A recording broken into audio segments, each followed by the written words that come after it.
They're rationing tomatoes in the supermarkets. We're told it's about supply chains, bad weather and the price of heating. But right now, in terms of the messaging, I suspect it's more about pushing the word, rationing. Less about any believable shortage of food and more about getting us used to hearing the word. No doubt, if experience is anything to go by, the rest will come later. My money says the rationing app for our smartphones is already sitting on a hard drive somewhere, ready when we are. For now, it's more of a familiar process of psychological manipulation. Get us acquainted with the general idea of food scarcity so that we're well primed when the planned reality is unrolled. We were given the same treatment with words like lockdown and pandemic, mandate and denier, nudge, nudge. Rationing is a word from our parents' and grandparents' generation, a bit like war in Europe and fascist, and now they're back in fashion once more. Rationing. I ask you, while the landfills swell with fresh food dumped every day. The manipulation is invariably about an iron hand in a velvet glove, softly, softly, catchy monkey. Much of the messaging in the mainstream media is, and has been for years, redolent of World War II and the fabled Blitz spirit. We're all in it together, making do, mustn't grumble, doing our bit, standing up for democracy, defending the free world, sacrifice, keep calm and carry on. Someone somewhere must think our heads zip up the back. Since I've mentioned the D word, which is democracy, why not pause for a moment to consider whether any of us has had a chance to vote, voting being that part of democracy we're invited to think matters most, on any of this? Do you remember ever voting to give the government the power to lock us in our homes, to shut our children's schools, our pubs and restaurants, shops and businesses, to tell us who we could visit or have in our homes, whether we could go for a walk, travel within our own country, far less beyond these shores? Do you remember voting to empower employers to mandate medical procedures for their staff? And while we're on the subject of propaganda, who thought to convince us it was OK to demonise and exclude healthy fellow citizens on the grounds they might be carrying an invisible disease? If you don't remember whether or not you were invited to get involved in a conversation or a debate about all of this, perhaps it's because you were, quite understandably, distracted most of the time by the bombardment of state-sanctioned messaging by politicians and the mainstream media. Or maybe you were just afraid of the guaranteed ridicule or losing your job. It's not just us here in the UK either.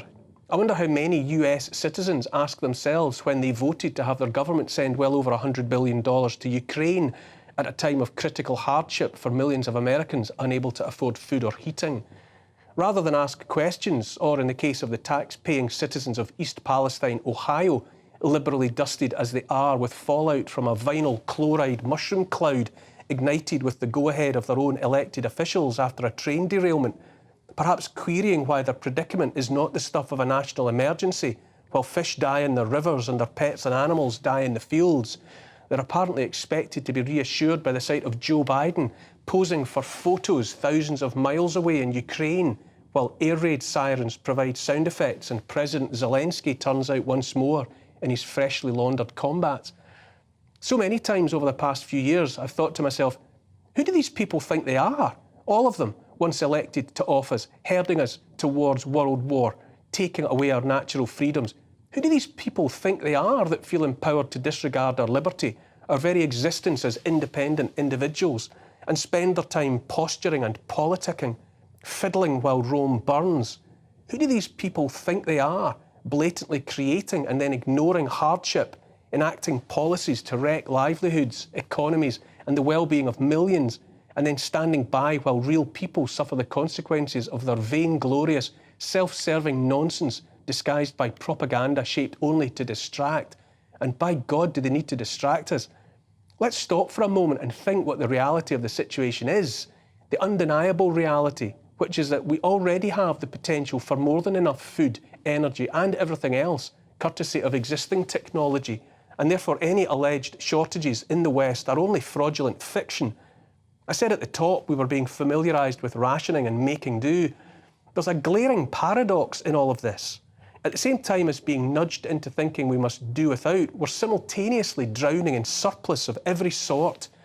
We have centuries of affordable energy under our feet, and yet we're bullied into a false reality in which fewer and fewer people can afford to heat their homes or put fuel in their cars and vans. Every year we bulldoze millions of pounds worth of food into landfills, while now being told to do without erstwhile familiar foodstuffs. We do much the same with clothes made in sweatshops and worn once before discarding into those same landfills. We upgrade our phones and other tech and put last year's offering in the bin, disregarding the lithium and cobalt and the rest of the precious metals mined by child slaves out of sight and out of mind. We'll soon be ordered to junk our gas boilers and our petrol and diesel cars. Our governments siphon our taxes into subsidies for wind turbines and solar panels that will themselves be yet more toxic landfill in 20 years' time. It's not just about consumables that we can actually touch. Every moment of every day we're deluged with information as well, data, so-called news, but made increasingly incapable of discerning how much, if any of it, is worth knowing in the first place.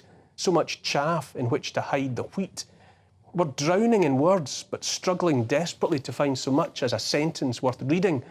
Instead of being educated at school, learning objectively and meaningfully about our shared history, heritage and culture, about how to understand the world and contributing to its betterment, our children are too often indoctrinated with propaganda, drilled with ideologies predicated upon obsession, not with the content of people's characters, but with the colour of their skins and the nature of their sexual preferences, real or imagined.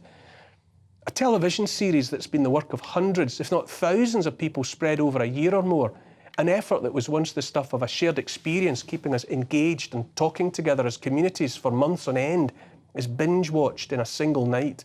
In every way imaginable, our dopamine receptors, especially those of our children, are being bludgeoned into numbness.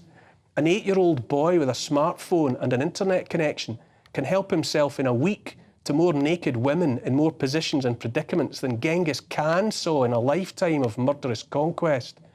Sickening surplus and overload all around, and yet here we are, rationing food in our supermarkets. Pardon my French, but what the hell? Rationing tomatoes is just a symptom of how corrupted and bent out of shape our food industry has become, at the mercy of greedy corporations committed only to profit for the few at the expense of the health of the many. Let me stress not one jot of this is the fault of farmers, those out there in a government-made maze of regulations and obstacles to the job of producing healthy food for healthy populations. EU regulations make it legal to label as milk the white liquid obtained from processing almonds and oats. There are to be ground-up crickets in the bread and hundreds of other food products besides. Industrially processed vegetables are labelled chicken, fish and mince. They make oil from sunflowers and rapeseeds, process away its rancid, toxic nature and sell it in food and as salad dressing and as an ingredient in soap powder for getting stubborn stains out of clothes. It's in baby food as well. Tomatoes aren't in season in the UK in February, as you might have noticed. Why should they be? Why aren't we concentrating our attention on what food is in season and local and good for us and teaching people how to cook it? I travel a fair part of the length of this country every week between my home in Scotland and this studio in London. Aside from the odd moment or two of built-up area, the vast majority of the landscape is green fields. Why aren't we making the most of the fertile land with which we're blessed, instead of lofty talk of handing a third of it back to the beavers? If food is at a premium, reaching a point where rationing might be required, why are we paying farmers to get out of the business altogether and sell off their land to transnational corporations for God alone knows what purpose? Why are planes and ships burning fuel to transport avocados for thousands of miles around the world from places where the mass cultivation of the product causes catastrophic damage to local water supply? What do you think is the answer to these questions? Are our leaders so inexperienced, so clueless about the practicalities of the world that they just don't know how to run the country for the benefit of the people they're supposed to serve? Or are they knowingly in the service not of the people they're elected to represent, but of transnational corporations, the markets and the Bank for International Settlements? Which of the two options do you think it might be? Or is it simpler and more depressing still? Have our leaders in fact simply persuaded themselves that distraction is the only game they need to play?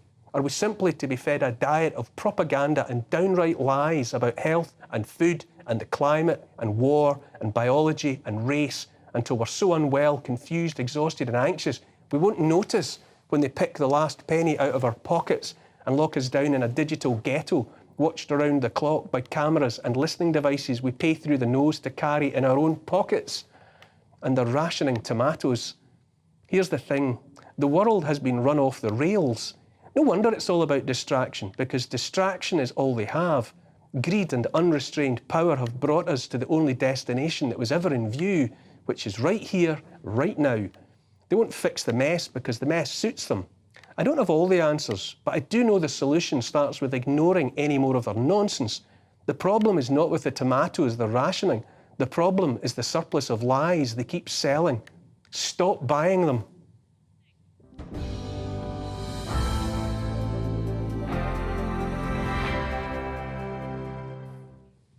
That's my opinion, of course, and you're free to disagree with me. Keep your tweets and emails coming all through the show.